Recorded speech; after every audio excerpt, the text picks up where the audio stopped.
Itu keren, kehidupan dalam rencana Tuhan. Takut adalah hal yang baik. Itu sebabnya Alkitab katakan takut akan Allah adalah permulaan hikmat.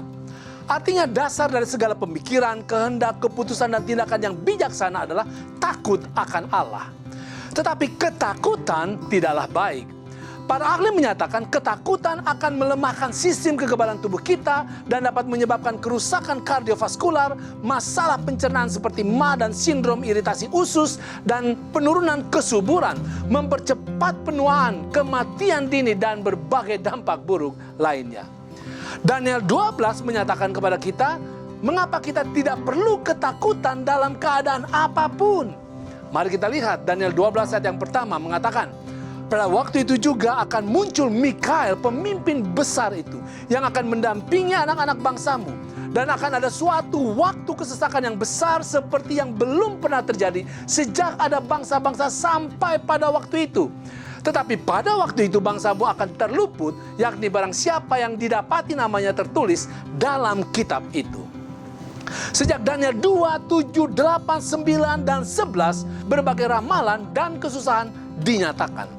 Dan setiap nubuatan yang diungkapkan dalam kitab Daniel terwujud secara luar biasa. Juga setiap kesusahan umat Tuhan yang di sepanjang sejarah seperti yang diramalkan teratasi dengan luar biasa juga.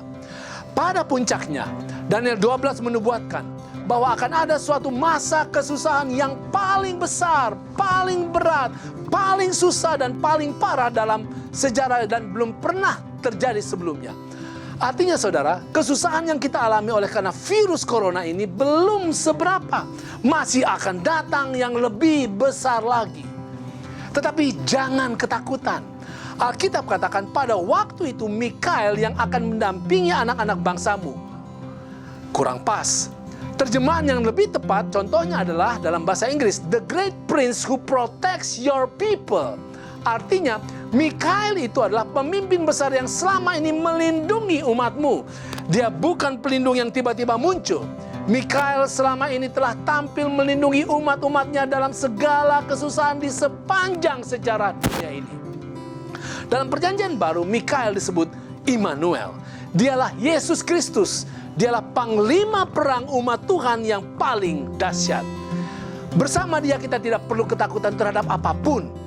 Karena kita mempunyai iman, kepercayaan bahwa segala sesuatu ada dalam perhatian dan kendali penuh Tuhan kita.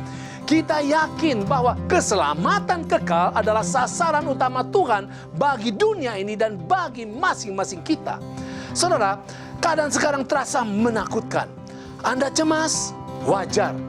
Cemas adalah defense mechanism dalam hidup kita yang mendorong kita untuk melakukan sesuatu dengan cepat dan tepat untuk menghadapi serangan besar yang sedang datang.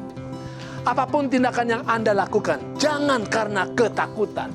Hadapi sesuai firman Tuhan dan di dalam roh takut akan Tuhan. Maka kesusahan datang hanya untuk mendorong kita membawa kemuliaan bagi Tuhan. Bersama Mikael dari dalam dapur api yang menyala, atau dari dalam kandang singa, atau dari tengah-tengah wabah virus corona. Itu keren.